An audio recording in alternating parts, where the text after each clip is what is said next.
Mic check, mic check.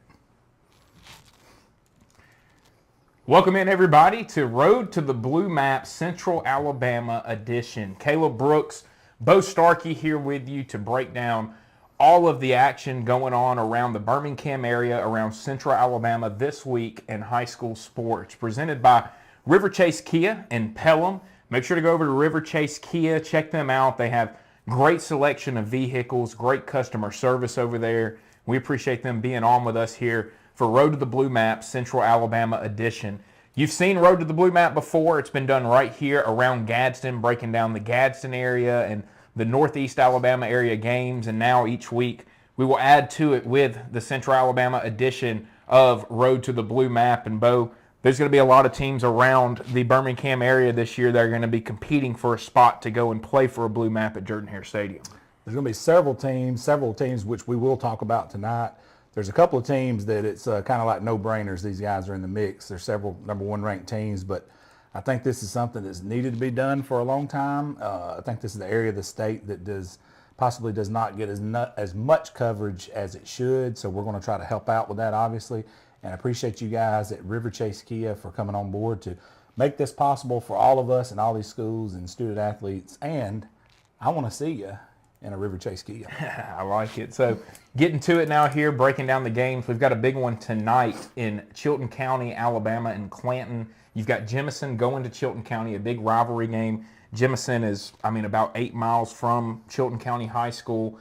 They're right there in the same area, same school system. They play in a basketball county tournament every single year. So I'll let you know what kind of game this is going to be tonight. Jemison lost last week 44-33 to Thorsby after getting a 12-0 lead early in the ball game. I know some people from Jemison. Jemison has struggled a little bit in the last few years from a football standpoint. And even though they lost the other night, you had people that were excited about the fact that they scored 33 points in the game, that they got some offense going. Now, if they can get the defense going tonight against Chilton County, they maybe can be in a game where Chilton County played Bibb County last week, a really good football program there at the 4A level, and Chilton County was able to squeak out a 30-24 win after being up 23-8 at halftime last week. So had a lead, didn't necessarily finish the game the way that they wanted to.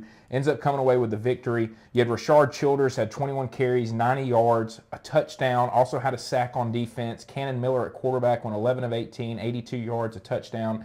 And Jacavion Bolding, he's a name that you're going to hear a lot of because he's a big-time college recruit. 3 catches, 47 yards, a touchdown, 6 tackles, an interception on defense. So going to be a really fun one tonight if you're around the Clanton area. I suggest you go over to Chilton County High School, check out that matchup. It's going to be a really fun game. Chilton County in a really, really good region in 6A with Homewood, Helena, Pelham, Benjamin Russell, all these different teams, Briarwood with Christopher Vizina. So going to be a really, really tough area there. And so going to find out a little bit about Chilton County tonight, I think, with how they handle this Jemison game. If they can run away with it, Chilton County may be a team to watch at 6A. No doubt. I agree with you 100%. And what a way to start the show off in a game that's happening right here tonight.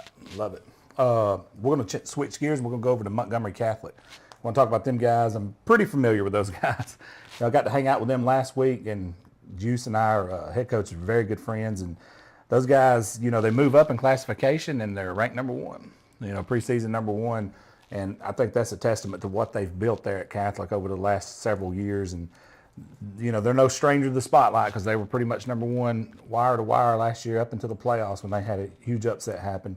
But they're going to play at Alabama Christian. Alabama Christian did not play last week, or they may have played a jamboree, I'm not sure. Either way, AHSAA went 7-4 last year and lost to a team that we're all familiar with up here in Northeast Alabama, Jacksonville, which is, holding your head down about that. It's nothing to hold your head down about. Jacksonville's a really good football team. But I think all eyes is going to be on Catholic in this game for a very good reason, because with that number 1 ranking comes a lot of eyeballs and a lot of pressure. But I think that's going to be handled, and they do it. It's no mystery to what they do. They hand the ball off to one of the state's number 1 running backs, if not the number 1 running back, Jeremiah Cobb's the Auburn commit. Last week, Jeremiah Cobb had 17 carries, 215 yards, and 4 touchdowns, 2 receptions for 61 yards. So it is what it is with that guy. He is as steady as it comes. Juice is actually a defensive-minded guy. So, again, Catholic played McGill-Tulane last week. It's not like they played the Sisters of Mercy, and they won 42-21 over McGill, who is everybody in the state knows who McGill is. They won a 7A title, in 2016, I believe. Yeah. So it's not like they played a Sister of Mercy. But, I mean, it is what it is. All eyes is going to be on this game and how do they handle that number one ranking. Caleb, I'm kicking it back to you. I'll be at this game tomorrow night, Dadeville at Reeltown. For those that don't know much about these two teams, big-time rivalry down there. They used to open up the season every year on Thursday night, first week of the year, so it'd be really right there at the first game of the season playing against each other. And now they were in the same region the past 2 years. They split. Dadeville beat them. It was like 7-6, I think, in the COVID year a couple of years ago. And then last year, Reeltown really handled this Dadeville team. Kind of surprisingly, Reeltown had been struggling a little bit up until this point. They ended up getting Hughley back at running back, and he was a dynamic force for them at running back last year. He comes back and ran the ball really, really well against Dadeville. They beat them 37-13 last season. So Dadeville struggled with this Reeltown team last year, but we saw Reeltown really struggle last week with Tallahassee. Now, Tallahassee's a 5A program. They're a little bit bigger than Reeltown. That's a rivalry game that has really just been brought back around there. They had not played since 2002 until last season. They now bring that back, and has been a really fun matchup to watch. But this Reeltown team may be down a little bit, and this Dadeville team had Daquan Doss, who rushed for over 200 yards last week, 3 touchdowns. They got another guy in Jay Burns, who they put in the backfield, who's a really big sophomore, who is going to be a name that I think people hear going to some D1 schools. They got another guy, Vontae Wilson, who's a linebacker, has been offered by UAB, Western Kentucky, and some other places. So Dadeville may be a team to watch out for at 3A this year, and I think tomorrow night when they play against Reeltown is really going to tell us a lot about what this Dadeville team could be capable of at the 3A level this year. You're a little familiar with those guys. Yeah, I get to see them a lot, and I've enjoyed watching them. You know, we did Dadeville football last year. I did Dadeville football last year. I'm doing it this year. And then we did Dadeville and Benjamin Russell basketball this past year as well. And Dadeville went to the Elite 8 in basketball. Benjamin Russell went to the Sweet 16 in basketball. Both of them had really good athletes.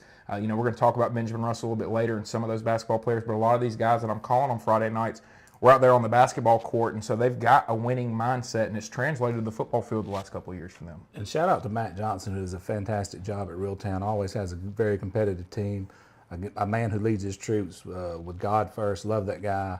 Been out there and interviewed him. He's been on our show, and I love everything that man does, and he's a stand-up guy himself. No, he's a great guy. I love Matt Johnson. Love going out and visiting him, and you know, I look forward to seeing that game tomorrow night. I mean, I went to Benjamin Russell, so I didn't go to Dadeville, so I don't necessarily really have a big rooting interest in the game. I want to see Dadeville succeed when they're playing because I'm doing them, but I'm really interested in this matchup tomorrow night just to watch both teams to see what Coach Johnson has, because look, they played a 5A team this past week, and now they're going to play a 3A team. They've dropped back down to 2A, so they're challenging themselves early, and we'll see how it pays off for them once they get into region play next week.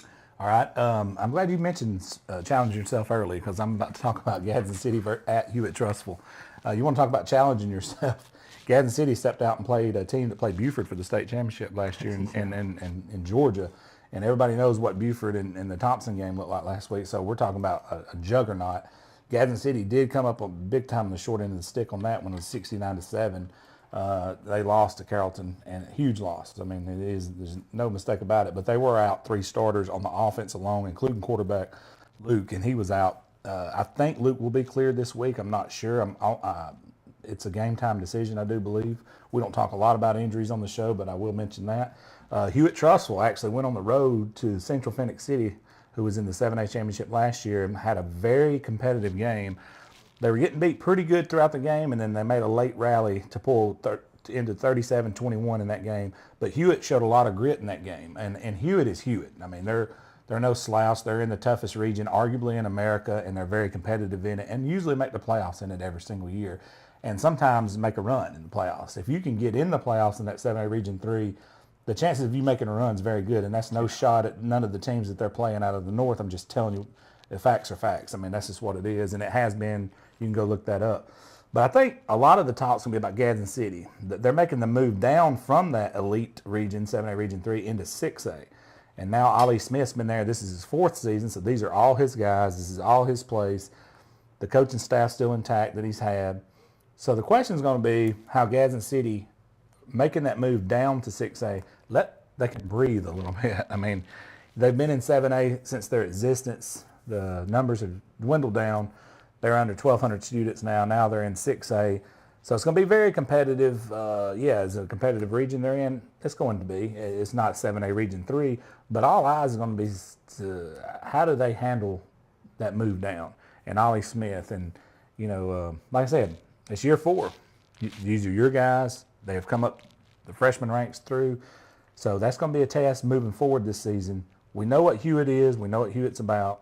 We know what Gadsden City's about. This is actually kudos for Gadsden City for even scheduling another 7A Region 3 team when you come out of that, and then possibly a nationally ranked team last week. But Ollie Smith, it don't get any easier. You play Carrollton, and then you turn around and play a 7A Region 3 team that makes the playoffs every year. But that's all I got on that one. But, yeah, that's going to be an interesting game. No, that's going to be a really interesting game. And I'll say this for Gadsden City people out there. I know there were some that were frustrated with the result this past week. Look at a couple of years ago when Sam Shade took over at Pinson Valley. They got off to a really slow start in their season. That's right. All of a sudden, about week 5 and 6, they picked it up. I think for Gadsden City, you may see the same thing from them where they're testing themselves early, but it's going to pay off once they get into the 6A level games, and you're going to really see a lot of these athletes that Gadsden City has shine. Anytime I talk to 7A coaches from the past couple of years, they mentioned Gadsden City as, look, people look at our region, they think that that's a game you can take off. It's not a game that you can take off. You have to show up for that one or you're going to be challenged. And I think you're going to see that pay off for Gadsden City at the 6A level this year. A game that is going to be a really big one down in the Montgomery area. Trinity Presbyterian going to Montgomery Academy. These two teams matched up in the third round of the playoffs in 2020. Had a really good game against each other. It's a huge rivalry down there. Last year, Montgomery Academy defeated Trinity 21-17 in that ball game, and we ended up seeing this Montgomery Academy team go all the way to the state championship. So it shows you what type of team Trinity has. Coach Granger Shook down there at Trinity Presbyterian, that was a longtime defensive coordinator at Prattville. He's really turned that program around, and they've been really competitive. Both these teams have made the move up to 4A this year due to how well they've done in the playoffs, the competitive balance. Going to be really interesting to watch. Trinity defeated Booker T. Washington this past week, who we know year after year there in Tuskegee has athletes on top of athletes. Able to beat them 34-16. And then Montgomery Academy, I would say surprisingly got handled by St. James last week, 42-14. But St. James, we're going to talk about them a little bit later as they play Hanley this week. They're a team that I think people are going to have to look out for at 4A because they've got a really good program down there. And due to some circumstances in the Montgomery school system, you're starting to see some of these private schools be able to land some athletes from the Montgomery City school system where they're able to go to those schools for free. And it's allowed some of these private schools to land some really good players, and that's why you've seen them make a big jump these last couple of years. I agree with you. That's going to be very interesting. Man, how much talent is in that Montgomery County? Yeah. Dude, it's think about these. We saw Montgomery Academy this past year. We know what Catholic Carver's has. got 2 5-stars. Yeah, Carver has 2 5-stars. You've got Pike Road, who had Curtis Perry and all the guys they had this Robert past Ely. year. Yeah, Anthony Rogers there. So, by the way, Catholic Montgomery. Yeah, it's insane what they have there. And then surprisingly, Lee got beat by Sidney Lanier this past week, and Lanier's kind of been down for a while at 6A, but they've kind of done some things. They were really good in basketball this past year, and so they're starting to make some strides, and they're getting back to being really competitive there in Montgomery as well. You just start looking around and you're like, geez, it's like everybody's loaded. I wish somebody would say, we'll take a time off and go play somebody. Go play anybody in Montgomery and try to take some time off. I'll tell you another note here with the Trinity and Montgomery Academy game. Trinity leads this series all-time 26-20, so that tells you how tight this rivalry has been over the years when these two teams That's incredible. 26-20 all-time. That's incredible. Honestly, it is. Speaking of academies, we're about to mention an academy, the Fighting Trent Dilfers. Lipscomb Academy in Tennessee. People who know Trent Dilfer, Super Bowl winning quarterback, actually. It was in top of the Elite 11. He's done it all in the coaching realm. So now he's coaching high school, and everybody in this area is very familiar with him because Etowah took a trip up there last year. And I'm going to tell you right now, it was not a fun trip for the Etowah Blue Devils. And I cannot remember the final score, but it was in the 60s or 70s. They put on Etowah, and you might know anything about Etowah. That may not have ever been done. It was a very, very bad road trip for Etowah. But they are playing Thompson. So Thompson is in very, very unfamiliar territory. I can't tell you the last time Thompson lost a double-digit game in which they were not looking competitive on the scoreboard. Yeah.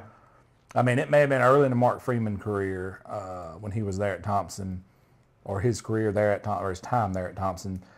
I don't ever remember a 38-7 off the top of my head. They may have been something like that. It definitely hadn't happened since they Have took the been strides to Thompson that we become know. Thompson. Yeah. So with that being said, how do they respond to that? How do they bounce back from that? How was practice on Monday? How was film breakdown? But, you know, he's got such an outstanding staff there, and he's outstanding himself, and they have a championship mentality and a championship demeanor about them. I think they're going to be fine, but I'm going to tell you right now, this is not a team that they can overlook at all. This is a team that has got players that come in from everywhere to play there. They want to be around Trent Dilfer for a good reason. The guy's known worldwide in the football ranks, and especially in the quarterback position. He is considered by many to be one of the gurus of quarterbacks in the United States of America. So with that being said, how does Thompson perform this week? They're back at home, correct? I mean, this game's at Thompson. That's definitely a positive because they were on the road at Buford last week, who was a nationally ranked team. It was not pretty. It was 38-7. But this is going to be a question of how strong is this Thompson team as opposed to the Thompson teams we've seen, obviously the three-peat that they're currently on. But not only that one, just since they had that change in mentality and the way they move from little Tua playing, I mean, you know, Tagovailoa, however you want to call him. But since that time to now, is this team as good as those teams? That's another question I'd like to know. Yeah, and I think we're going to find out a lot with how that game goes tomorrow night between those two programs. Flipping it over now, back over in the Birmingham area, you got Shelby County at Montevallo, big rivalry game there as well. You know, these two teams don't like each other. I do a show every week with Montevallo that those of you that watch Average Joes have probably seen. And, you know, Montevallo's got a program that the last couple of years has been really, really strong under Coach Blake Boren, who has taken over there. He has a lot of college experience. He was at Mountain Brook for a couple of years under Coach Yeager and has really built this Montevallo team up. It's going to be interesting to see what Montevallo looks like. They had a running back that ran for over 2,400 yards this past year in 11 football games. So how do they replace that? Under Coach Boren, they've played 23 games. They average 24.6 points per game on offense. They give up 21.3 points per game on defense. I'm sure he would want to see that number defensively go down a little bit more. But it's going to be a really interesting game. Montevallo lost at Jackson this past year in the first round. We know Jackson's a really great football program, has been really dominant down in the southwest region of Alabama. So nothing to hang your head about, as you were talking about earlier. Shelby County lost to Faith Academy in the first round last year. We ended up seeing Faith end up defeating Central Clay in the next round after that. So we know Faith had a really good program. Montevallo beat Shelby County 41-24 this past season, so we'll see if they can maybe take that momentum and carry it over into this year, a big rivalry game at Montevallo. They'll be opening up their season at home after Shelby County last week defeated West Blockton 14-7. So going to be a really interesting matchup there in Montevallo, and we'll see how the Montevallo Bulldogs get their season started. Coach is one of the most well-spoken coaches I've ever heard. If you've ever heard that man interview, he sounds like a professional. I mean, he sounds like a guy that would be a CEO at a Fortune 500 company. He's well-spoken. That program there, just going out there and visiting with those guys when I went with you, fantastic. What they've done there, the things they have, just their football facility, and it's family-oriented. His dad was there, and they've spent a lot of money, so it means more to him. It's kind of like if you were in school and you had parents that had money and they bought you a car and you just don't take care of it and you just use it, or did you go out and work at Wendy's or McDonald's and you earned that car? How much more pride would you have it? Same thing with him here as the coach there. That facility, when he showed us and we went on a tour, the pride and how he spoke about it and what it meant to him to be the coach there, it's phenomenal. And he learned under one of the best, which was Chris Yeager. And transitioning over to Chris Yeager, we're about to talk about them right now. Chris Yeager will be hosting a very competitive team that has been for several years out of the Huntsville area. James Clemens will be making the trip over to Mountain Brook and Coach Chris Yeager. Now, James Clemens did lose last week, 41-34 to Gardendale and Coach Eads, but I mean, that's again, I mean, Coach Eads and Gardendale is a fantastic program. Also, the week before, they played Oxford, who's a team we do a coach's show with Coach Sam Adams, and Coach Adams told me, he said, hey, you know, they actually got a victory over there as well, but he said, man, it's still James Clemens. They still got guys. They're still very competitive, and you've got to show up to beat these guys. Yeah. Well, if anybody can prepare to beat someone, on the grass, Chris Yeager may be one of the best coaches in the state of Alabama. I don't even think that's a question if he is. So when you go to Mountain Brook, they play at another level. If you don't believe me, go back to the semifinals last year when, Clay was scoring 55 points and just beating people like a Cherokee drum coming into that game, and they got out of there by the skin of their teeth because, and Matt Glover, great friend of mine, who's now the head coach at Etowah, he always just goes home and relaxes and chills with his family. After that game, Matt Glover went home. He said, bro, I didn't want to do nothing but go to bed. I wanted to brush my teeth and go to bed. He said, my mind was fried after trying to stop what he does up front offensively at Mountain Brook. And look, it is what it is. He's one of the best coaches, and this is going to be a competitive game. James Clemens will present problems to them. But I think, Chris Yeager at home, and it's just a different animal over there, man. They're a machine. Really, they are Spartans. The word Spartan, it means something to them. They have a Spartan mentality, and it's fun to watch them at home. If you've never experienced Mountain Brook, please go watch a football game there. From the lights to the intro, everything, the jumbotron. The stands being on one side of the field, they talk about how much of an advantage that gives them because they don't have a crowd behind them. They can communicate. Right. There's no band. Whereas on the other side of the field, the opponent's dealing with the crowd being there. Both bands are playing on both sides of them. Beautiful. Yeah, it's a lot. They have a few seats over there. That's for the elite people who are Mountain Brook alums that actually love them and been there, and they deserve those seats. And I agree with you 100%. I'm going to kick it back to you, brother. Looking at back in the Birmingham area, Brookwood, West Blockton. Brookwood defeated Holt 59-2 this past week. And, I saw that they forced a ton of turnovers. Yeah, it was 34-0 before Holt did not turn the ball over on their offense possession. So they turned it over each time. I think Brookwood's going to be tested a little bit more this week. Coach Bramblett over there at Brookwood, great guy. He has a son that went on and punted at Notre Dame and is now punting at LSU. He's got another son, Jeffrey, that went and was drafted in the Major League Baseball draft and went on through in the minors. So he's had, some kids that have gone on and been successful athletically, and he's trying to get this Brookwood program. Brookwood's an area that's blown up. They got into 6A. It was maybe a little bit more than they could handle, but they're starting to slowly adapt to it. And it's going to be really interesting to see how they play against West Blockton, who played Shelby County really, really close this past week, 14-7. They didn't get enough points on the board to be able to win that one. But it's going to be interesting to see, can they hold Brookwood to a little bit less? If they don't turn the ball over and they don't give Brookwood stuff, can Brookwood still earn it offensively? That's what's going to be fun to watch in this game. It's a big rivalry game. West Blockton actually leads the series 35-28-3 all time. So going to be a really, really fun game there around the Tuscaloosa area with Brookwood tomorrow night. West Blockton, had a really good friend of mine that went to school there, and football is everything in that town. Yeah. I mean, they eat, sleep, and drink. When it's like a Friday Night Lights vibe. When they play, everything's shut down, and that will be interesting. Anytime there's a rivalry, it could go either way as well. I mean, that should be an interesting football game. And the next one, we're going to change gears back into the Birmingham area. We have McAdory going to Pinson Valley, and this is a very interesting game for a couple of reasons.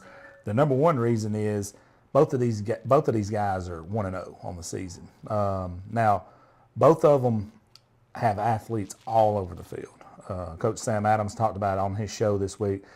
McAdory just defeated Oxford 35-21 last week. And if you don't think that's a big deal, Oxford went up to James Clemens and handled business. I'm not going to say relatively easy, but kinda. And they turn around and lose 35-21 to this McAdory team. And Sam told me before I went there, watching film on these guys are loaded. Athletes all over the field. And Coach Holmes is in his second year there at McAdory and doing a fantastic job. They've gotten better each week that he's been there, it seems like. And now they seem to be rolling. Well, they're playing Pinson Valley, and we're talking about a team that's just 2 years removed from a state championship. Now, Coach Lee Guess has taken over for Sam Shade there. So the question marks always come in when they're a new coach, and they had some player moving out of Pinson Valley. But this is still Pinson Valley. We're still going to get the tomahawk chop. There's still a ton of athletes there, and they're going to lay it on the line. They're not going to put a bad product out on the field. I expect this to be a very, very competitive game, and I'm not going to be shocked if this don't come down to a possession or so, because this is going to be one of those games, bragging rights within the Birmingham area, so to speak, and then you got two teams that historically have really good programs. I cannot wait to see how this game turns out. Another big game around the Birmingham area. Carver Birmingham going to be traveling to Fultondale. Fultondale was defeated 58-8 by Holtville this past week. Now, I know Coach Jason Franklin has gone down to Holtville and done a fantastic job.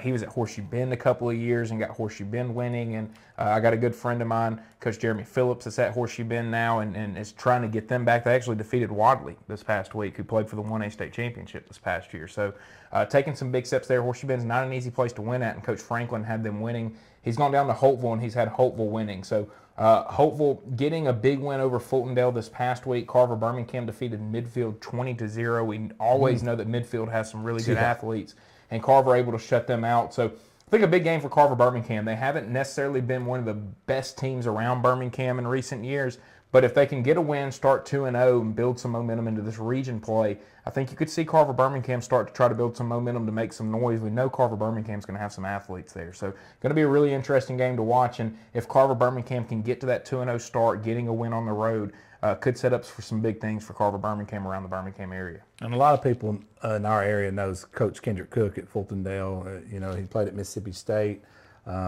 His dad was a longtime coach at Asheville. I believe the softball field at Asheville is named after his dad.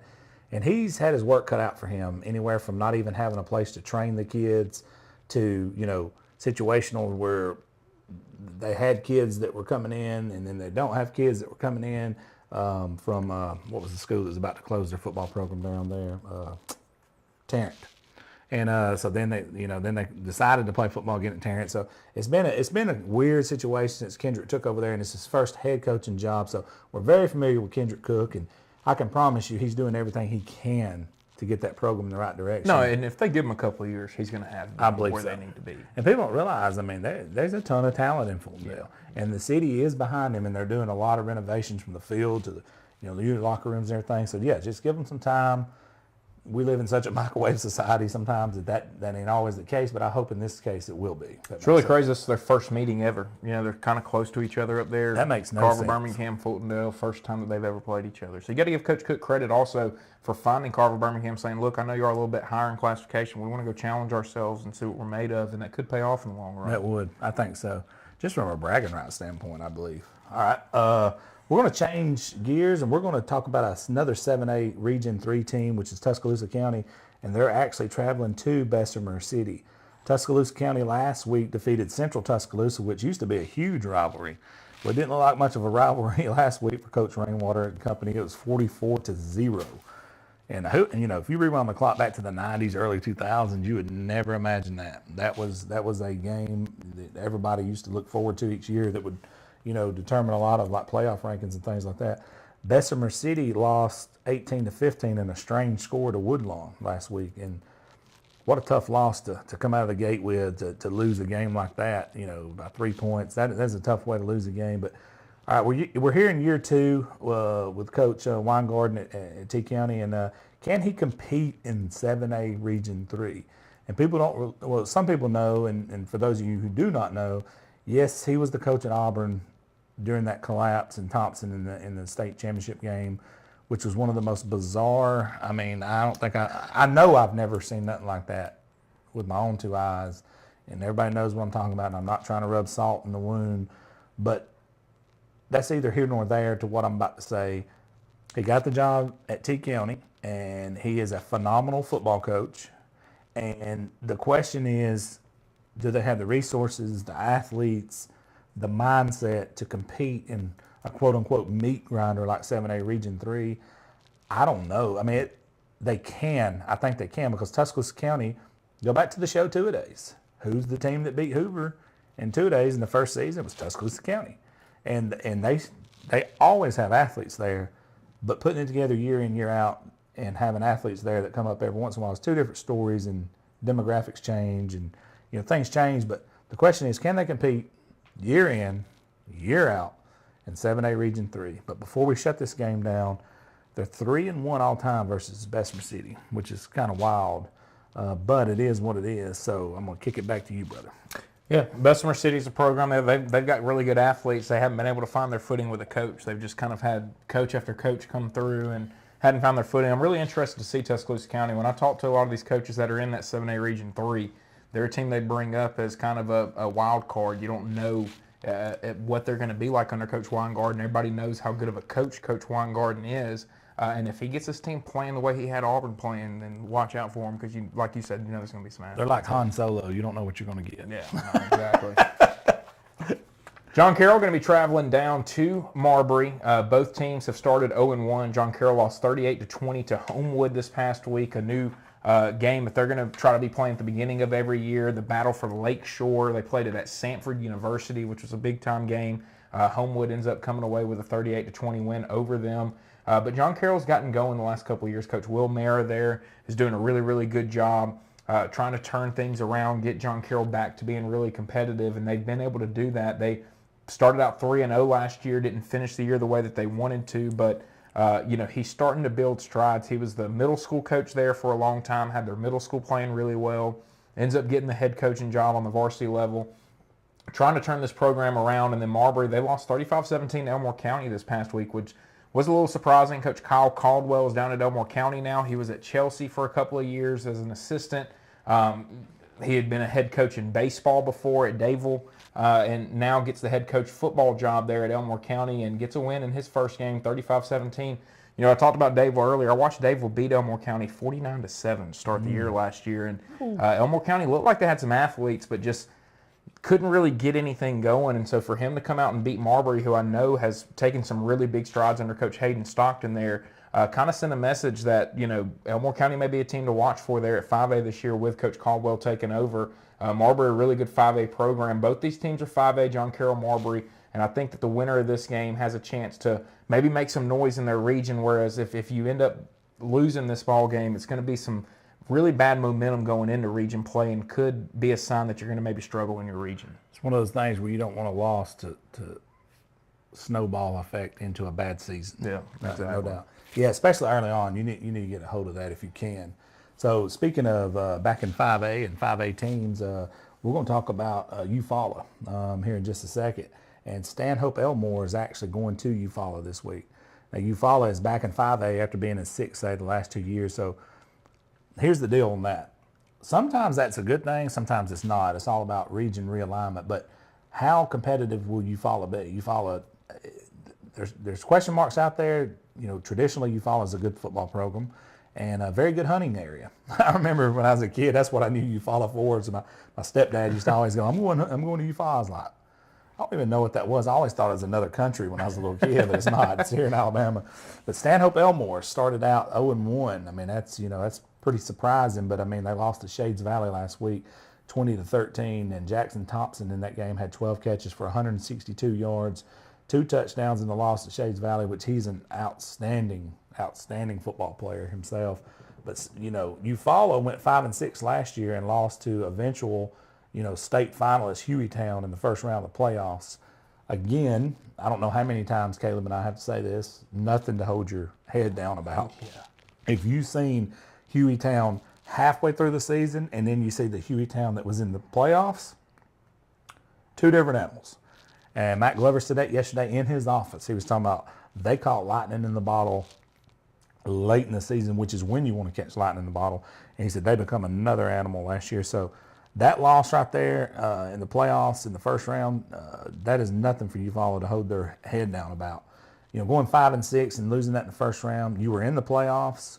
When you have a 5-6 season and you lost to the eventual, state runner-up, that's a season you can build on. So that's what we're about to find out. And you're hosting this game versus Stanhope Elmore. It's going to be a little bit grumpy after losing to Shades Valley last week, but kicking it back to you, brother. Yeah, another big thing with Eufaula as well, they were in that region with Opelika, Carver, City Lanier, all those teams. Murderers Row. Park Crossing, yeah. I mean, 27 Yankees. They were getting challenged pretty well. So, that's part of why they went 5-6. And I went through it when I was in high school playing for Danny Horn. We were 6A. We were in a region with Carver, Stanhope, Wetumpka, Lee, all those teams. Jeremy Johnson was at Carver at the time. Well, next thing you know, my junior and senior year, we go down to 5A, and it's a little bit easier at 5A. I mean, it's not a knock on it, but there's just not the level of athletes, not the size, that type of stuff. And I think that's what you're going to see Eufaula at 5A be able to handle with a new coach down there. Back around the Birmingham area, midfield at Winona this week. Going to be the season opener for Winona. They did not play this past week. We talked about midfield losing 20-0 to Carver Birmingham,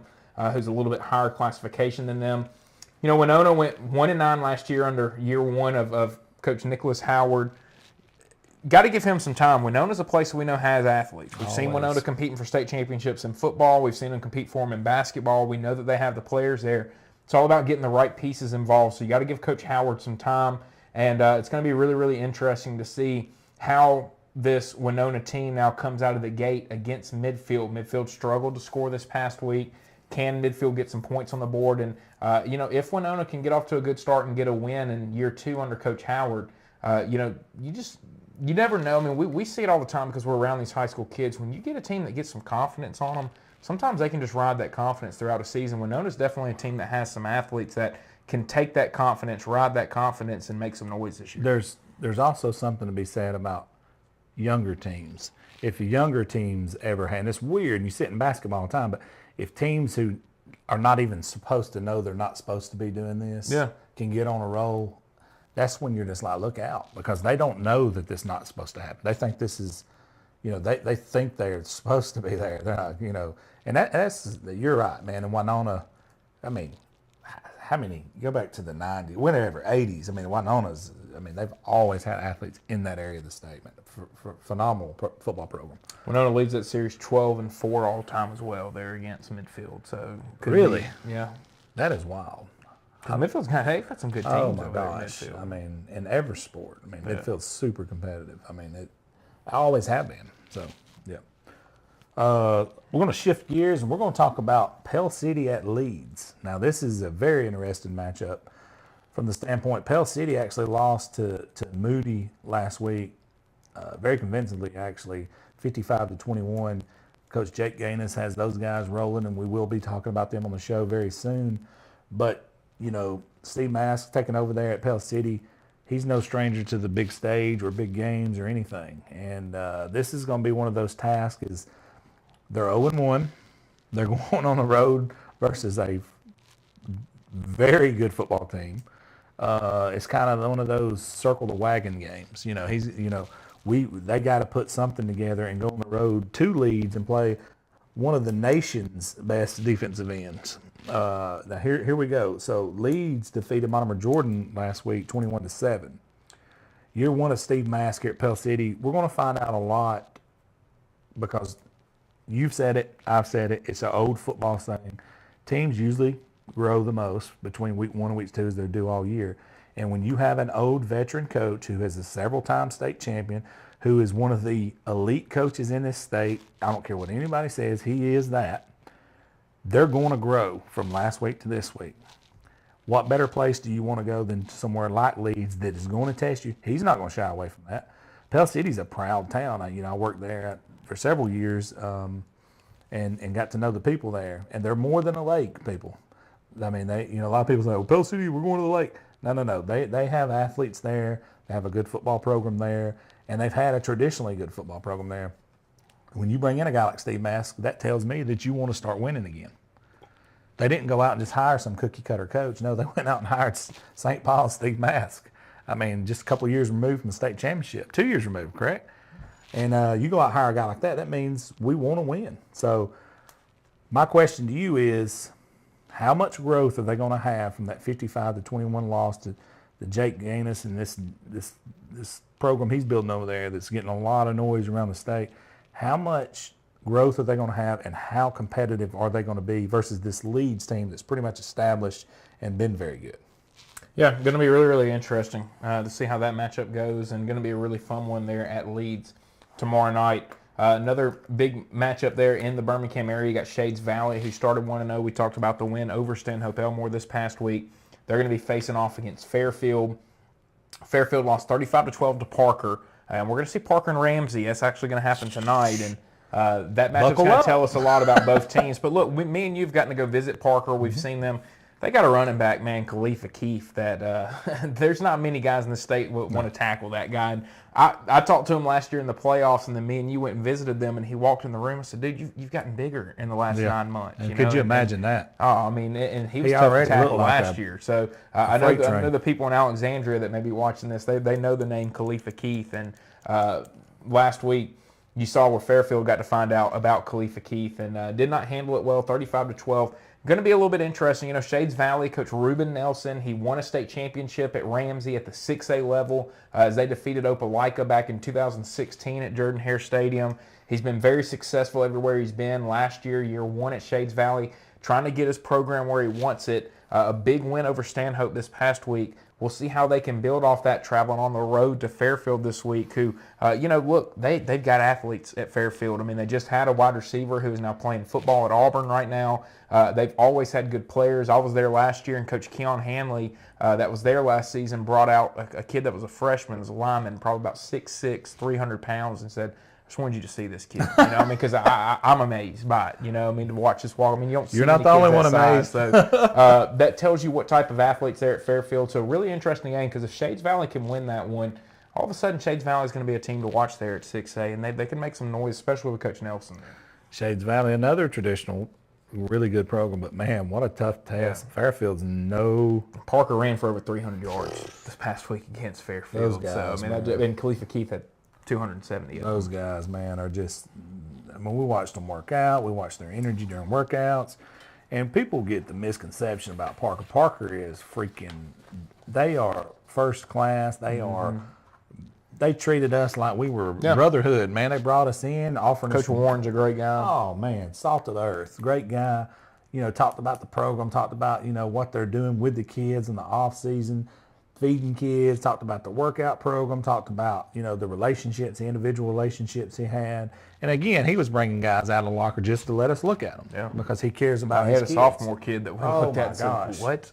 That kid's in 10th grade? Man. Jeez. So, yeah, he looked like Jason Voorhees walking down the hall there. And, pre-mentioned Jake Gaines. We're about to talk about those guys. And Sylacauga 0-1 is going to Moody. And Sylacauga, again, I hate to use this analogy. You can't hang your head about what I'm about to say. They lost to Ben Russell last week, which we've pre-mentioned. Another one of those, don't hang your head and don't buy too much into that. Yeah. Because Ben Russell probably has one of the better Ben Russell teams since the Danny Horn era this year. And I think it is the best team they've had. And I think that's going to pan out and play out as the season goes on, and you guys can come back and watch this episode, and he said it first, and I agree 100% with him. This Ben Russell team is going to shock some people around the state. So don't buy into this 41-7 loss to Ben Russell last week like Sylacauga is not good. They are a good football team. I promise you they're a good football team. But they're running into another, quote-unquote, my opinion, I call juggernaut of momentum. A lot of times you'll see a lot of coaches that do a lot of online stuff and do hype and stuff like that for the wrong reasons. I think since Jake Gaines got to Moody, he's doing it for the correct reasons. He's not doing it to showboat. He's doing it to spotlight what he believes can become a great program. And if you don't think what he's doing, what he's selling's working, you're 100% wrong. He didn't have enough helmets to field the kids that came out. They went from a biggest roster, possibly the biggest roster in Moody history up until this season. I could be wrong by 1 or 2 kids, with 67 kids. At one point, before the summer workouts really kicked in and started taking guys off that didn't really want to play football, he was up to 103 kids. He's down to about 90-something kids now, but those 90-something kids has done what he asked them to do to be a part of this football team. And last week, they started out 1-0 versus the pre-mentioned Pell City team we just broke down a minute ago. And they won that one in big fashion, 55-21. Anytime you can get a win over a Steve Mask team, it's special. But in your first game as a head coach ever at a new place, and you've talked about it, you've been about it, you've got new turf, you got all new renovated facility there. And I went and visited Coach Gaines and interviewed him and did a walkthrough, and he's painted everything. They've changed everything around. To have it come out on the field and get that kind of production in week 1, and you beat a multi-time state championship coach, 55-21, is huge. Davion Dozier last week, 8 catches, 235, and 3 touchdowns. So I'm going to go out on a limb, and if I'm Silicaga, I'm circling him on the film, and we're going to man him over, and we're going to do safety over the top because I'm not going to let him kill me. But the problem with that is they're good at a lot of other positions, my friend. No doubt about it. And Silicaga last week with Benjamin Russell, they gave up 174 yards to one receiver. They gave up over 90 to another guy. And then Benjamin Russell had a 4-star that they actually handled, but he had 60 yards receiving in that game as well. So they struggled a little bit with some guys that had some speed, and we know Dozier's got some speed there coming to Didn't Tennessee. they give up over 400 yards passing? Yeah. It's going to be, It's going to be really interesting. Silicaga's got guys, though. They got some guys, but it's going to be interesting. Right there in the Birmingham area, you got Paul Bryant from Tuscaloosa traveling to Minor. Coach Adrian Abrams there at Minor has gotten this program, I think, where he wants it now. It's year 4, year 5 for him there at Minor. He comes over from Hoover. He was a longtime assistant for Coach Niblett, and very similar to what you've seen Coach Eads do there at Gardendale, he's been doing over at Minor. And they got some athletes there at Minor. They're going to take on Paul Bryant. Paul Bryant lost 51-8 to Pleasant Grove this past week. We know how good Pleasant Grove is. And, Paul Bryant would have rode over in his grave. Yeah. Well, Paul Bryant. Go ahead. But Minor defeated Huffman 49-25 last week. And here's a little tidbit that's really interesting. Paul Bryant opens the year with 4 straight road games. The second one of 4. Then they will play 5 straight home games and then end the year with a road game. That is... I've never seen a schedule like that. I haven't either. And it 4 straight cannot be road by games, design. 5 straight home games, and then a road game. That can't be by design. You can't say, hey, guys, I want to Yeah, go on the sometimes road you just for flip a weeks. coin and you end up landing right in I that agree. area. So I've never seen that before. yeah, pretty incredible. No, that is wild. Let's talk about Hell County for a minute, man. And our good friend, Coach Locke. You've known Coach Locke for how long? Long time. I mean, since I was 4 or 5 years old. To speak on the character of that man and what you know about Coach Locke. Well, Coach Locke is a great guy. He's treated me well every time I've seen him. He's treated my dad well. He played for my dad. And Coach Locke, there's no better coach that you're going to find when it comes to just taking care of kids, making sure that kids are doing the right thing, that type of stuff. You know, I know there was a lot that went down at Etowah with his tenure there. But he got these guys to a semifinal while he was there in his first year. And, lost some really good players off that team. Still had a really good group this past season. And, anything that happened wasn't 100% his fault. I can promise you that. Coach Locke's a really, really good guy.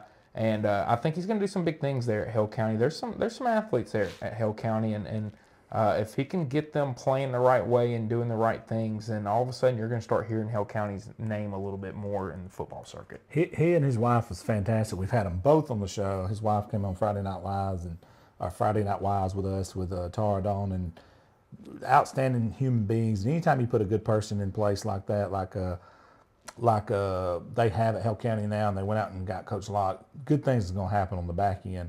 Now, they're playing Greensboro, who actually lost last week as well. Both teams lost. Hale County lost last week, 35-0 to Northside. Northside, again, a very good football team. Greensboro lost 30-24 over Greene County. Now, this is one of those situations where, all right, let's hit the reset button. We do the week 1 to week 2 growth, and let's come out and see who's going to win this football game and turn this around, because this season's so early. It's time to make those moves and make those strides to become an overall good season, even though you suffered a loss right off the bat. And what I like about this, and sometimes this helps, and I'm telling you this helps, Coach Locke is going on the road. And to me, after a loss, when I played, I always wanted to go on the road because I wanted that us versus the world mentality. It made us as a group dial in. When I was at Etowah, we dialed in more. Like, you'd get beat, and I wanted to go. I didn't want to go at home and hear the naysayers, the home crowd that's not really behind you, but there at the game. I want to go on the road where it's us in this locker room versus the world. And sometimes it brings you tighter and it makes you perform better. That's how I always viewed it, and they get to do just that this week. All right, kicking it back to you, brother. 0-1 Chelsea going to be taking on 0-1 Calera. Both these teams are 0-1, but they're 0-1 in some different ways. Chelsea goes down to the Kickoff Classic. I'm sure a lot of you people watched that on the AHSAA TV network this past week. It was really the first game of the year. And for Chelsea, they lost 28-6 to Helena. We do a show with Helena and Coach Richie Busby. And it's like I said on the broadcast when I was doing the game. It's a game where Coach Busby's going to watch the film and show his guys, hey, if we do this here, we win 42-0, 49-0. And Chelsea's going to turn on Coach Todd Cassidy. He's going to say, well, guys, if we do this and this and this and take care of the ball here, we're in the ball game. And if it's a 21-14 game and we're in the game with a chance to win it. So it was one of those type of games for Coach Cassidy there at Chelsea. Look, he knows it. Everybody in the state knows it. He's got his work cut out for him. They're entering into the toughest region in the whole entire state, arguably the whole entire country. Moving up from 6A to 7A, it's not a great place to be in. We talked about Gadsden City. They can relate to what Chelsea's about to go through.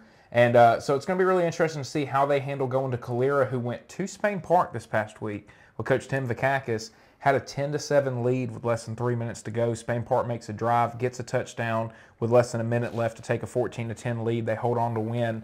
But this is a Calera team that is in that region with Homewood, Benjamin Russell, Helena, Pelham, Briarwood, those teams around there. This week and how they play against Chelsea is going to tell you a lot about what Calera can possibly do in that region, because to me, they're one of the biggest wild cards in that region. If they end up getting things going the right way there, they could be a really, really dangerous group. And we saw them at practice one day. They got some big old guys out there at Calera. Dude, they looked like a JUCO. And they claim they have a receiver as good as Kobe Prentice, who just went to Alabama. They say that they got a guy that's just like him and runs just like him. So if he's in the ballpark of that guy, he's a football player. And what a well-spoken group of young men and coaches. Everybody we spoke to that day was fantastic.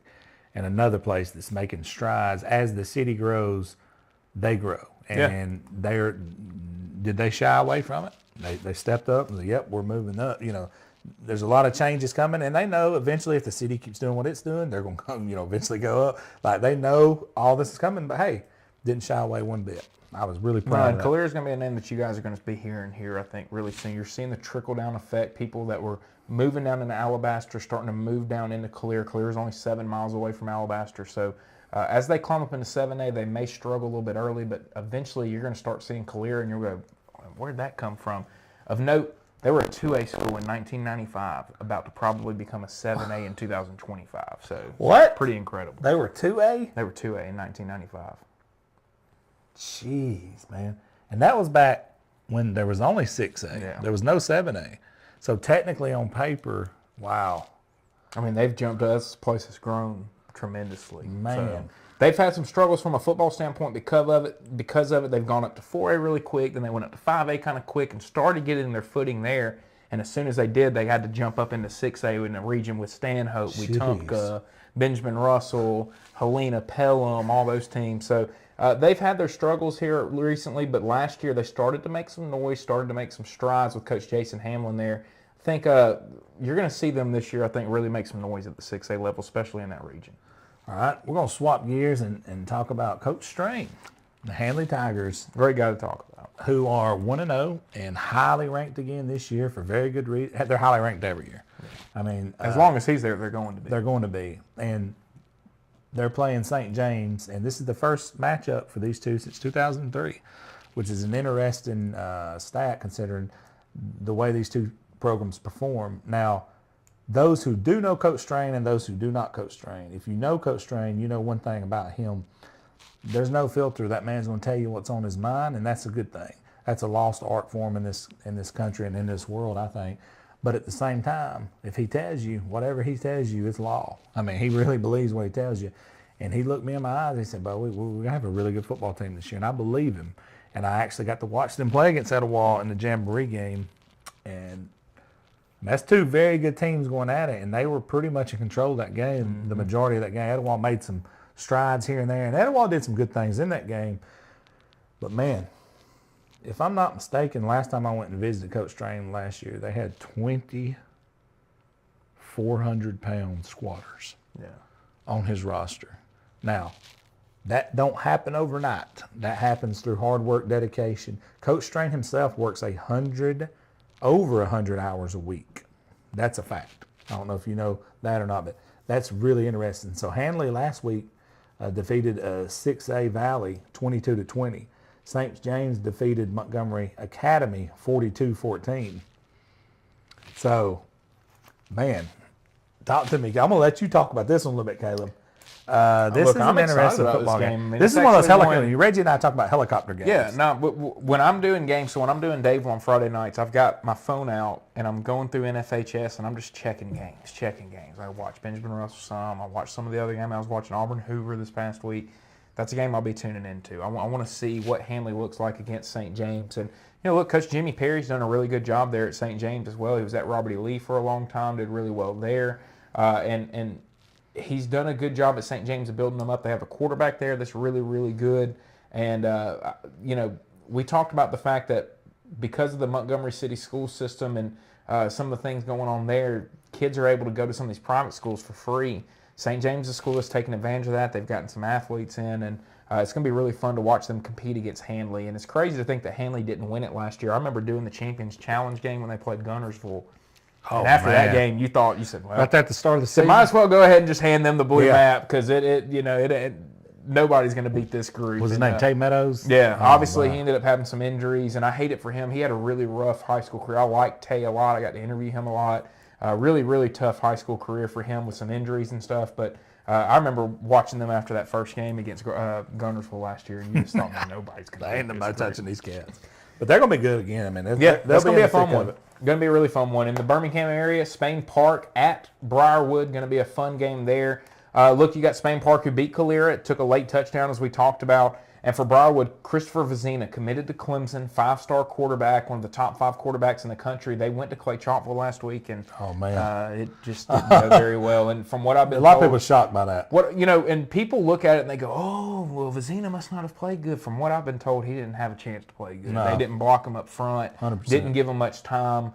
Just the athletes at Clay Chalkville. And I think that the score of that game, the result of that game, speaks more to how good Clay Chalkville is, more than Briarwood not being good. Briarwood's got a really good team. Coach Forrester's done a really good job there since taking over, and they're going to be a team. We've talked about that region: Helena, Pelham, Benjamin Russell, Chilton County, Calera, Briarwood. That's going to be a really competitive region. Briarwood's going to be right there competing for a chance to get into the postseason, a chance to host a playoff game.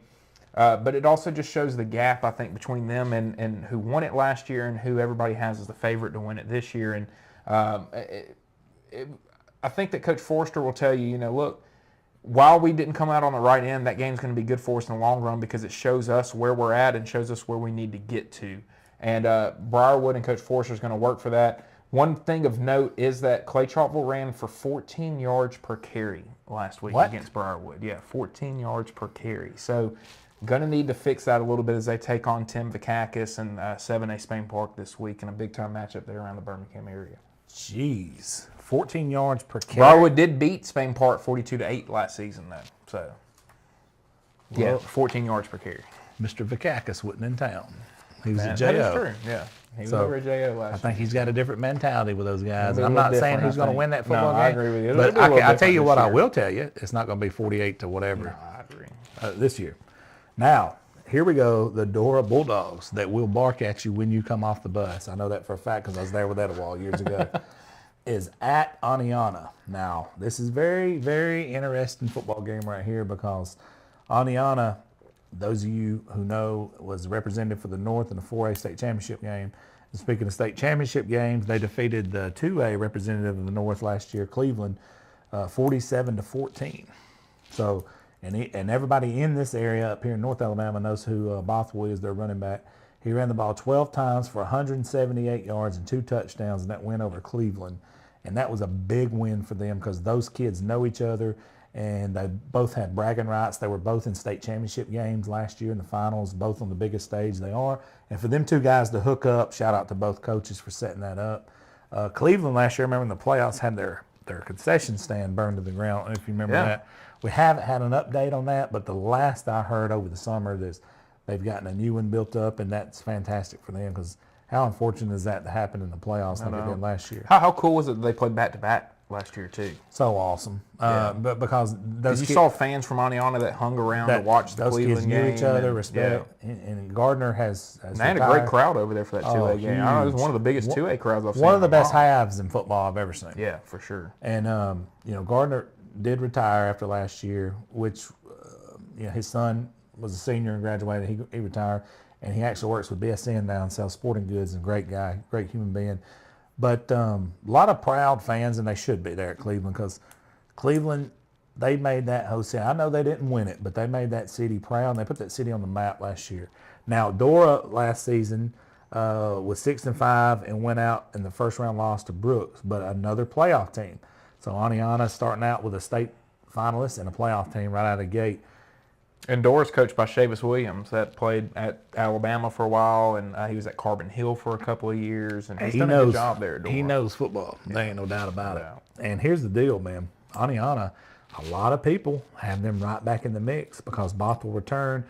And those of you who've seen the picture, I posted a Bothwell earlier this summer when we went to watch them and did the preseason videos. Just the dude looks like he's starting running back at USC or something. Yeah. I mean, guy had his shirt tucked in, he's chiseled. As long as he's there, they're going to be tough. But they have one of the best coaching staffs in the state, and they can draw it up. They can dial it in game plan wise. And if you've never seen their stadium and their turf, I think their turf set the standard for turf fields in the state because it is absolutely beautiful. Their layout, how they change the colors every 5 yard or every 10. I'm telling you, man, their turf, if you've never seen it, it's unbelievable. They got a lot of good things going on, Ronnie. I'm going to kick it back to you, my brother. Calhoun, Georgia, going to be heading to Gardendale this week. Gardendale, we talked about earlier, defeated James Clemens 41-34. Coach Chad Eads there at Gardendale's done a fantastic job. Going to be a big-time matchup here. Kelby Collins on defense for Gardendale. He's committed to Florida right now. Big-time player up front for them. They've got some other really good players. They had a quarterback this past year. It went up to West Virginia now. They've had some wide receivers there, some other defensive players. They got Kenny McShanny, went to Air Force Academy. It's going to be a really, really interesting matchup here. Gardendale 34-16 under Coach Chad Eads since he took over. And we, look, they were right there. I mean, we almost didn't see Clay Chalkville win a state championship this past year because Gardendale was able to force overtime with them in the third round of the playoffs. You almost had a Gardendale Mountain Brook matchup that would have been really interesting to watch. So that showed you last year how close this Gardendale team was. They're hungry coming into this season. Going to be a really, really good matchup there at Gardendale tomorrow night as they get Calhoun, Georgia to come over and play in Birmingham. I'm going to say this about Coach Eads, and we can move out of this game. The guy was there during the Rush era at Hoover. He was there during the Niblett era at Hoover. The guy knows football. He took over at Gardendale, didn't take a back seat to nobody. He didn't shy away from the challenges. He took over a program that had hit a lull, so to speak. And he not only has he got them back competitive, they stepped up and was playing when you play. They lost like 42-0 in the regular season. That's right. And then came back and had a lead late That's in the coaching, ball game. buddy. Yeah. Coach Eads and then he's a great guy. A lot like Coach Strain at Hanley. Yeah. What he says is his word. Very straightforward. He's straightforward. I love Coach. I'm gonna let you break a few more down, and I'm gonna go over here, and I'll be right back, sir. All right, go ahead. Sounds good. And then we'll beat to our game of our week. A couple other games going around with teams involved with the Birmingham area. Helena at Buckhorn, going to be a really, really interesting game. Helena, as we talked about, defeated Chelsea in the Champions Challenge, or the Kickoff Classic. Used to be called the Champions Challenge, now the Kickoff Classic down in Montgomery. But Helena, 28-6 victory over that Chelsea team this past week. That's a big rivalry game. They've now beaten them 4 out of the last 5 years. We do a weekly show with Coach Richie Busby and Helena. And what Coach Busby's done there at Helena has been fantastic. They were 9-0 this past year. They went down to UMS Wright in Mobile, who we know has a fantastic program there. Did not handle that trip very well. Went down and got beat. Then they lost in the first round of the playoffs. A very motivated group. They started out really fast this past week with Jordan Washington taking a kickoff return all the way down to the inside the 5-yard line. They had a one play drive to start the season for a touchdown. They really controlled that game against Chelsea. They're going to be tested a little bit more as they go to Buckhorn this week. Coach Busby told us the reason they scheduled this game, they wanted another long trip. They're able to take this long trip up into the Huntsville area and go to Buckhorn. Going to be really interesting to see how Helena handles this trip. If they can get a win and build some momentum, they're trying to defend a region championship that in a region that has a lot of the same teams. There's 5 of the same teams. You have 2 new teams with Homewood and Briarwood entering into that with Helena, Pelham, Benjamin Russell, Chilton County, and Calera. So I think this game will really tell you a lot about what Helena can do this week. Jordan Washington, as I mentioned earlier, had the 86-yard opening kickoff return inside the 5 that set up a big touchdown. He finished with 25 carries, 102 yards, 2 touchdowns. That really tells you what kind of workhorse he is. They played a jamboree game against Leeds, and he took the first carry of the game, 75 yards for a touchdown. So Helena going to be a really, really fun game to watch there at Buckhorn on Friday night, and should be a big matchup there. Also another big one, Bartlett, Tennessee, facing off against Hoover on the road. Hoover started 0-1. I saw a stat. It's the first time, I think, since 1964 or 1967 that Hoover, Hewitt-Trussville, and Thompson have all 3 started 0-1 in the same season. It's pretty incredible. We'll see Hoover now. Can they bounce back? It was a really, really tough game with Auburn this past week. Auburn's got a good program. Coach Keith Etheridge down there has done a really, really good job. And so it's going to be really interesting to see how Hoover bounces back off that loss and what they can do against Bartlett, Tennessee. Another big game around the Birmingham area. We did a coaches show with them last night, Oak Mountain. They're going to be hosting Pelham. Pelham lost 14-10 to Jackson Olin, who has a fantastic program there, some really good athletes. Oak Mountain defeated Northridge 23-14, and then talking to Coach Crane last night, he said, look, we didn't finish the game the way that we wanted to. We came out of the gate hot. We started up 21-0. In the second half, we only scored 2 points on a safety. Didn't do what we wanted to offensively. And so for Oak Mountain, they're looking to go into this game, finish this game with a little bit more passion, a little bit more effort, a little bit more focus. And it's not going to take much. They're playing Pelham. Pelham's a big rival. Oak Mountain was created off of Pelham. Both Oak Mountain and Helena were both once just Pelham High School there. It shows you how much that area has grown. The fact that they now have a 7A school in Oak Mountain, a 6A school in Helena. So just going to be a really good matchup there. Trey Vassell, we talked to him last night. He had 108 rushing yards and 2 touchdowns there in the win over Northridge. Another big-time matchup, Homewood, going to be going to Vestavia tomorrow night. Homewood defeated John Carroll 38-20. Vestavia lost to Mountain Brook 24-14 this past week. Really, really good matchup there between the two. Homewood won 9-7 last year. We've talked about series records. Vestavia leads this series 29-21 all time. Coach Buddy Anderson was a part of most of those matchups. It's one of the few times that he has not been a part of a matchup between Vestavia and Homewood. Yeah, and he was fantastic there at Vestavia. You got a guy there now, Robert Evans, who played for Coach Buddy Anderson. He knows Vestavia in and out. He was the defensive coordinator over at Mountain Brook the past couple of years. Going to be really interesting to watch them. He felt like, look, we were just a couple of mistakes away from being able to win that game against Mountain Brook. So really, really interesting matchup there with Homewood, as I talked about, coming off a 38-20 win over John Carroll. Going to be a step up in competition for Homewood this week as they take on John Carroll. And then another really good matchup, Benjamin Russell going to be going to Central of Clay County. Coach Danny Horn down there at Central Clay County. I played for Coach Horn at Benjamin Russell, so this game is really, really important to me. Like I talked about, I'll have my phone up tomorrow night while I'm doing the Dayville game, making sure I tune into this matchup between Benjamin Russell and Central of Clay County. Central Clay County did not play last week, so it'll be their first matchup of the year. They didn't get a jamboree game in or anything, so really going to be the first time since the spring that we see them on the field. Benjamin Russell this year is special. I told you earlier I did Benjamin Russell basketball, Dayville basketball last year. Benjamin Russell was a team that made the Sweet 16 in basketball and actually had a 14-point lead against McGill-Tulane, who was the number 1 team in the state this past year that made the Final Four. Ended up blowing that in the second half, or they would have been a team that probably would have been in Birmingham, and they're a team I look forward to be in Birmingham in basketball this year, and it's because of the guys that they have at wide receiver in football. Corey Milner, one of those guys, he had 6 catches, 173 yards, 3 touchdowns this past week. Chris Foster plays point guard in basketball. He had 90 yards and actually had an 80-yard touchdown catch that was overturned because of a holding penalty, so it would have added to his total, would have added to those passing yards last week as well for Benjamin Russell. And then Gabe Benton at quarterback, 18-23, 438 yards, 6 touchdowns for Benjamin Russell this past week. Going to be really interesting to see how Central of Clay County can match up with Benjamin Russell from an athleticism standpoint. And then Benjamin Russell also is a guy that you're going to hear a lot, Malcolm Simmons, 4-star wide receiver and safety that plays at Benjamin Russell. He was a big-time freshman a couple years ago. His first game as a freshman, had 5 catches, 125 yards, 2 touchdowns against Chilton County. Also had a kickoff return for touchdown in that game. He moved over to Georgia around the Atlanta area this past year, has moved back to Benjamin Russell now, and he's a big-time playmaker for them. But that's going to be a big game.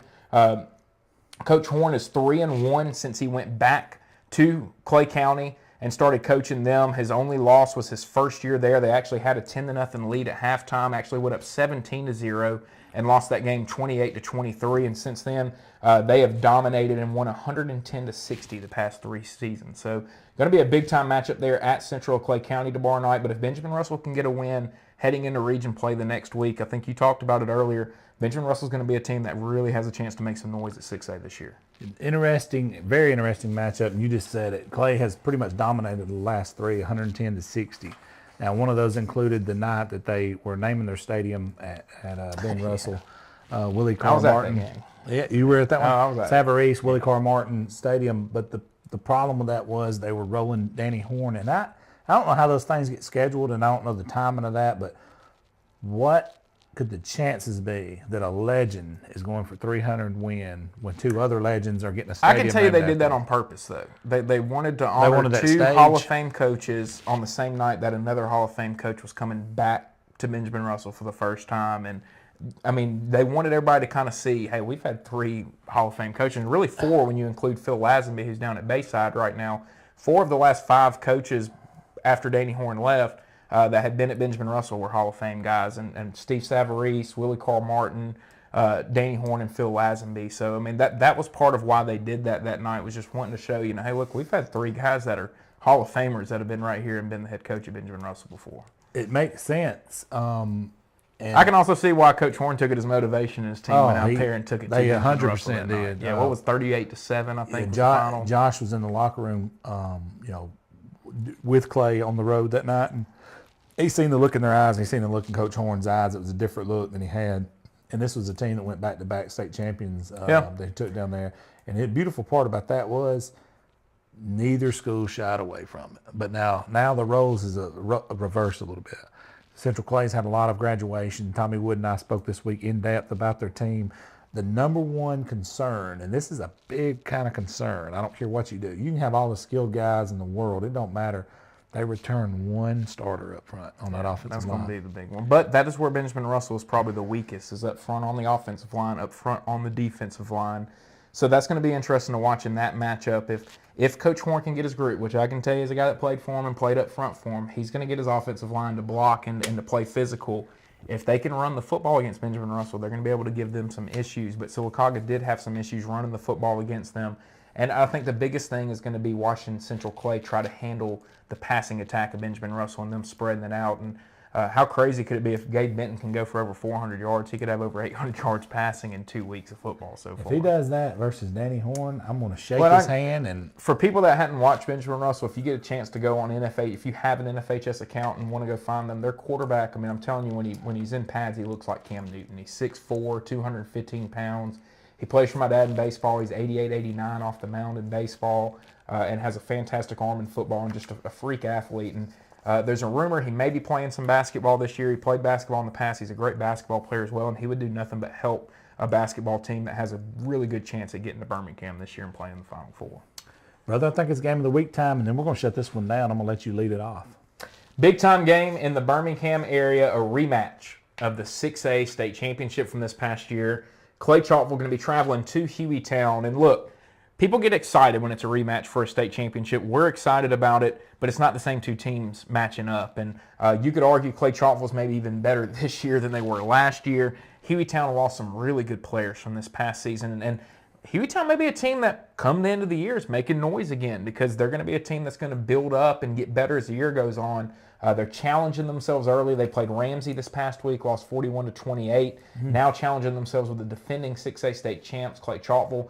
I was a little surprised to see these 2 programs schedule each other again after scheduling each other the last 2 years, rematching in the state championship. But both coaches decided to schedule each other again, play each other. Going to be a really interesting matchup. We've talked about Chalkville defeated Briarwood 48-0 this past week. And, look, Hueytown had some success offensively, scoring 28 points, but they gave up 41 to Ramsey. And I think Clay Chalkville's going to have a chance to score a lot of points this week. And I don't think it's going to be as good of a matchup as we saw at Protective Stadium this past year in the 6A state championship game that really ultimately came down to Clay Chalkville hitting a lucky kick that hit right off of a Hueytown player's face mask and went right back to him that resulted in an extra drive that really was the separation in the game. Yeah, and what a fantastic game. Yeah, no, that was saved incredible. the best for last. And everybody thought coming in it was going to be that Pleasant Grove, Pike Road game that was going to be the best game, but no, it was that one. And it was the last night, fitting scenario, last game of the year. And it took about a quarter and a half, but the crowd filled in to about 20 fantastic. to 23,000 people, and it was Fantastic. really, really fun there Now, that night. here's something that's beautiful. Matt Glover himself is no longer the DC at Clay Chalkville, but he told me out of his own mouth, he said, Bo, this is the fastest team Clay has ever fielded in the existence of Clay Chalkville. And Matt Glover said that. They've got some new faces around there. And that includes a Clay Chalkville group under Jerry Hood that went and played for some state championships. That's exactly and right. had some guys that were really good. And last year's team that was just undefeated and unbelievable and had guys everywhere. Now, with that being said, last week they scored on offense, they scored on defense, they scored on special teams. Here's the problem with Clay Chalkville. There ain't nobody in the state going to out-athlete them in 6A. And we got this written down right here. Can anyone compete with them in 6A? Right now, the answer is no. Now the answer is no, Yeah. but that could change. And last year, look at the Hueytown game, and then look at the playoff Hueytown game. So I'm going to get in and get out of this. Here's my only question. I'm going to kick it back to you, and then we can shut it down. Drew Gilmer winning that first state championship, filling that void of, we're here, it's our team now, we're the hunted. How does Drew Gilmer and this Clay team handle that role? Because now all eyes are on them, especially after week one. Now it's a different type of pressure. How do they handle it? That's my question for this team. The athletes are there, the stage is set, you're good at almost every position. The one position they still don't have, and they didn't solve this riddle all of last year, and they still don't have it. And this could come back at some point. They still don't kick the football. They don't kick extra points. They don't have an extra point kicker on the team. Now, That's at the 5A, 6A, 7A level. That's where being able to kick the football can become really, really important. That's fact. Yeah. So that and you could remember this. I said it right now. That could be an X factor. On top of that, they hosted Briarwood last week. Got to play at home. They maybe shell-shocked Briarwood a little bit. They watched the film on Ramsey in Hueytown. Do they maybe underestimate Hueytown a little bit going into this game, going on the road? Very interesting. Could that be a big factor? And all of a sudden, you're in a ball game, and we're going to be looking tomorrow night and going, oh, wow, Hueytown's right here with Clay Chalkville. So, look, you're dealing with high school kids, and I can tell you, when I played, I talked about playing for Danny Horn, we dominated some teams. And I remember we had a game against LaFleur in the playoffs. We jumped up 15-0. I remember in my head going, yep, this is another one of them games. Next thing you know, it was 18-15, and we were losing and had to go score to take the lead and then hold on to win the game. So it can definitely happen with high school kids, and that's going to be a really fun game to watch tomorrow night. It's going to do it for us here on the Road to the Blue Map Central Alabama edition here on Average Joe Sports Talk. We will be with you every Thursday, 5 p.m. live right here on the Average Joe's Facebook and Average Joe's YouTube page, breaking down all the key games around Birmingham, around the Central Alabama area, and getting you set for Thursday nights and Friday nights action. I want to thank Riverchase Kia in Pelham for their sponsorship of the Road to the Blue Map Central Alabama edition. Make sure to go visit them, and as Bo said earlier, we want to see you in a Riverchase Kia. We'll see you back next week here live with Road to the Blue Map Central Alabama edition with Average Joe's. Thank you, guys.